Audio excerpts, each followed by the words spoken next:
So excited to have you here with us today, man, for our Friends and Family Day. Um, we're gonna treat this just like it's church. So right now, we're gonna give people a little minute to come in and see what's going on. Get everyone coming in. If you see that someone's coming into the chat that you know, go ahead and acknowledge them, greet them, so that like I said, we're gonna treat this just like it's church. So what we're gonna do is we're gonna have a quick devotion this morning. It's not gonna be long at all, but thank you guys for coming through again. And like I said, if you see anybody in the chat or anything like that, go ahead and greet them and let them know that we're happy to have them here because we're gonna treat it just like it's Friends and Family Day. Of course, just like every year on the third Sunday of March, we have Friends and Family Day at Woodland Park Church of Christ, and it's our day to basically invite people to our church, and we want you all to learn what the Word of God is and how and what we believe.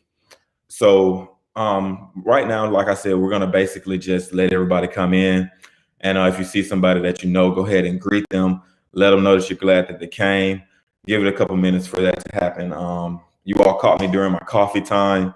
My coffee time is daily at 9 a.m. So if you see me drink a little coffee, it's because it's during my coffee time. That's just my personal time. During my coffee time, that's my time to reflect on the previous day's events and today's events that I plan on having. And it's my time to talk to the Lord and get myself completely together and ready for everything that's going to happen on the day. So we're going to give the people a little moment to come into the chat or come into the live.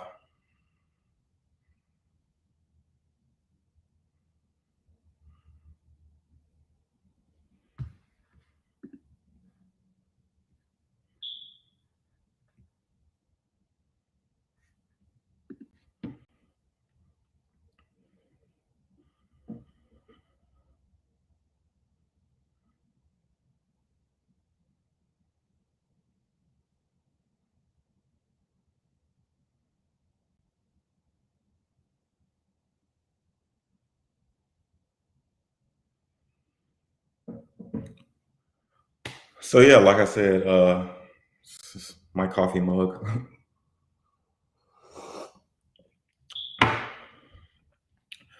And basically, my part of it, we're gonna do this for the next coming days, 3 days, and then we will end with our live YouTube and Facebook streaming of our Friends and Family Day, which will be this coming Sunday at. Oh, I need to properly mute that. Which will be this coming Sunday at Woodland Park Church of Christ. We still haven't gotten all of our. We still aren't really completely open. So if you are interested in being a part of the Friends and Family Day, you will need to RSVP to Lavonda Hildreth and let her know that you are coming so we can have a good count and have the place open for enough for all of the people that plan on coming. But this is something new. This is a virtual thing that we're doing now because of everything is virtual. We're, like I said, if I'm not mistaken, last year's Friends and Family Day got canceled because of COVID. It was like literally the week of the Friends and Family Day that we had to actually shut the church down. But hopefully very soon we'll be opening the church back up. And basically what I want to talk to you guys today about is making the right decisions. We're going to talk about making the right decisions. We're going to take a look at 1 Kings chapter 12, verses 3 through 16.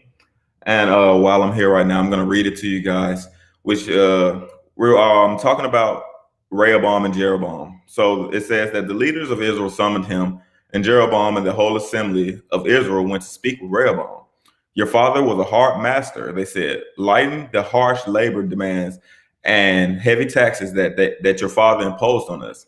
Then we will be your loyal subjects. Rehoboam replied, give me 3 days to think over, then come back for my answer. So the people went away. Then King Rehoboam discussed the matter with the older men who had counseled his father Solomon. What is your advice? He asked. How should I answer these people?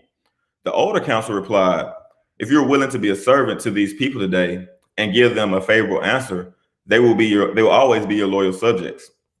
But Rehoboam rejected the advice of the older men and instead asked the opinion of the young men who had grown up with him and were now his advisors. What is your advice? He asked them. How should I handle these people who want me to lighten the burdens imposed by my father?" The young man replied, "This is what you should tell those complainers who want to a lighter burden. My little finger is thicker than your father's waist. Yes, my father laid heavy burdens on you, but I'm going to make them even heavier. My father beat you with whips, but I will beat you with scorpions." 3 days later, Jeroboam and all the people returned to hear Rehoboam's decision, just as the king had ordered. But Rehoboam spoke harshly to the people, for he rejected the advice of the older council and followed the counsel of his younger advisors. He told the people, "My father laid heavy burdens on you, but I'm going to make them even heavier. My father beat you with whips, but I will beat you with scorpions." So the king paid no attention to the people. This turn of events was the will of the Lord, for it fulfilled the Lord's message to Jeroboam. So basically, and when all when all Israel realized the king had refused to listen to them, they responded, "Down with the dynasty of David. We have no interest in the son of Jesse. Back to your homes, O Israel. Look out for your own house, O David." So the people of Israel returned home. So basically what's going on here is we have a new king that's coming around. His name is Rehoboam. Rehoboam is basically, he has a decision to make. His father's gone. His father basically had a harsh labor on the people. And he has the decision of whether to make that labor harder or make it lighter. And as we can see going on, he decided to, instead of just making the decision himself, he decided to ask others. He first asked the older council, which was the people that counseled his father. And he asked them for their advice. And their advice was basically telling them that, hey, you should lighten the load because what we've been doing has been real hard. Like, it's really real hard labor on us. So he said, "Okay, well, I got you guys advice. I'm going to go and get the advice of some of my younger counsel, my younger advisors, who are basically my friends who I grew up with." And his friends he grew up with gave him the exact opposite, which was basically saying that, hey, make it harder on them. Make your whip strong on them. Like, don't let up on them. And even with this, the older council who had already been in what's the word I'm looking for? The older council who had already been in charge were telling him that, look, if you go by what we tell you to do, you won't have any problems. You won't have anything. So he went on and he said, "Well, I understand what you guys are saying, but I'm going to go ahead and go with my younger council. I'm going to listen to them, and I'm going to make the labors harder on them." And 3 days later, when the council came back, he said, "Hey, look, this is what I'm going to do. I'm going to make the labor harder on these people, and this is what it's going to be." And the older council had already advised them, because they were the older council. They had been around for a while. They knew what the reaction was going to be. So the people they rebelled against him.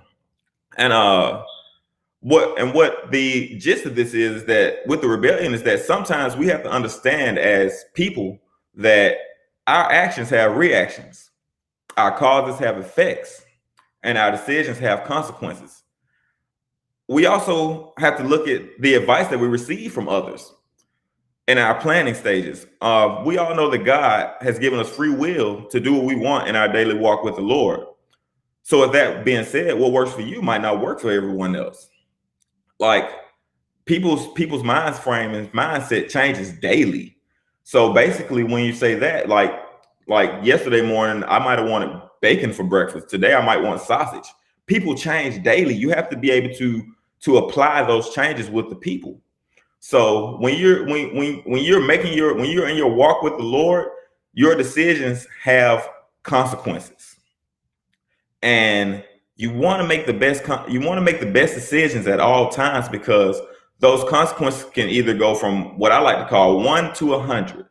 It can be a very light consequence, or it can be a very harsh consequence. But no matter what decision you make, there's gonna be a consequence, no matter what. So with that being said, take into your daily selves, or your daily thoughts of what you're going to do, your decisions that you're going to make, what you're going to say, how are you going to say it. Don't just hey, this was what works for me, so it's gonna have to work for everyone else. No, no, no, no, no. That's not how it works. You have to take into account the people that are around you and the people that are doing things with you. You have the, a lot of people think that, even me myself, I'm a single guy. I don't have any kids or anything like that. So I think that most of my decisions only affect me, but most decisions don't just affect you. You have to think about others when you're thinking about these decisions. And that's basically all I have for this morning. Like I said, we want to make sure we want to thank you all for coming through. We have Brother Rylas Carter's going to come and give us a message on tomorrow, and we have Brother Gary Johnson who's going to come and give us a message on Saturday. And like I said, if you do plan on coming to the church building on Sunday, please RSVP with Sister Lavonda Hildreth so that we will have an accurate count of everyone that's coming through, and we will be able to socially distance. We will be able to what is it because we want to make sure that we still are doing the right things for this COVID. What is it that my minister brother JW says? He says wash your hands. Man, I can't think of it right now, but you guys know the song that I'm trying to think of. Wash your hands. I can't remember it, but yes. But thank you all for coming through this morning, man. We hope to see you all soon. We hope to have our church doors open soon. Make sure you follow our YouTube page and Facebook page for any updates that we have coming soon.